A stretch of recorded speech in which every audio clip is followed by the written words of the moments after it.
ESPN recently graded every team's offseason moves, all 32 teams in the league, and surprisingly, they weren't very high on the Bears' offseason overall. While most media outlets agree that the Bears are the winners of the offseason, this ESPN writer was not as optimistic. The move he liked most was a no brainer, hiring Ben Johnson, which was unanimously viewed as a potential franchise altering move. Ben Johnson has not only a ton of hype from the fans, but media alike.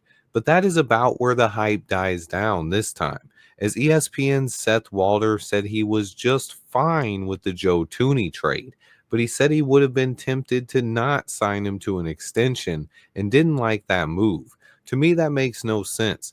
Why would we trade for Joe Tooney and then let him walk after just one season? The new contract is why he wanted out of Kansas City, so it was also needed in order to facilitate the trade and make him happy. A new contract was necessary. Moving on, he also called the Drew Dahlman deal just fine and said it was a shade higher than he might have wanted to spend on a center. I'm sorry, but he's clearly not a Bears fan, and he doesn't understand just how badly we needed a quality center. Too many times our quarterbacks get pressured directly up the middle. I would have paid Drew Dahlman a lot more, to be honest, and I think our fan base would agree with that sentiment. He also did not like the Jonah Jackson trade at all and called it one of the most inexplicable moves of the offseason. He criticized Poles for giving away a draft pick, even though it was just a six rounder, and called it even wackier that he reworked his contract and gave him more guarantees in 2026. The reason he did that is because we needed cap space this year, and we had a ton of cap space in 2026.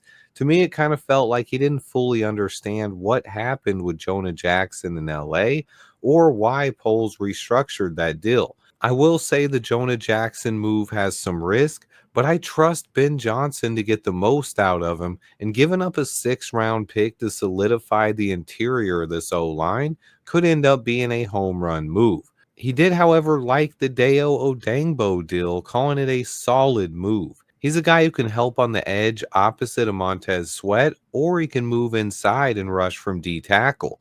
That's where he had an impressive 14% pass rush win rate over the last 2 years. Great points about Deo, and another reason why we could still use a little bit more help at edge. Deo had his most success rushing from the interior of the D line, not outside at edge. My only worry is that we need Deo to have success outside at defensive end. Finally, and what was the craziest thing I've read all month, he called the Grady Jarrett deal awful. That's the wackiest thing I've read all month. The only thing that is noted that is that Jarrett's pass rush win rate has fallen off, and he mentions the torn ACL in 2023, but he doesn't take into account that Jarrett was recovering from that ACL last year and that he should be fully healthy in 2025. Yes, he's 33 years old, but he's a stable veteran leader and a locker room presence that this team needed. He's also a Pro Bowl talent, and he won't be asked to play as many snaps this season in Chicago. I love the Grady Jarrett deal, and I honestly can't believe that anyone called it an awful move. Finally, he did call the contract extensions of TJ Edwards and Kyler Gordon reasonable. For me, I just really dislike this take. I believe the Bears had easily one of the best off seasons in the NFL. Too many people want to talk about the age of Joe Tooney and Grady Jarrett, but they fail to take into account how young of a roster the Bears have.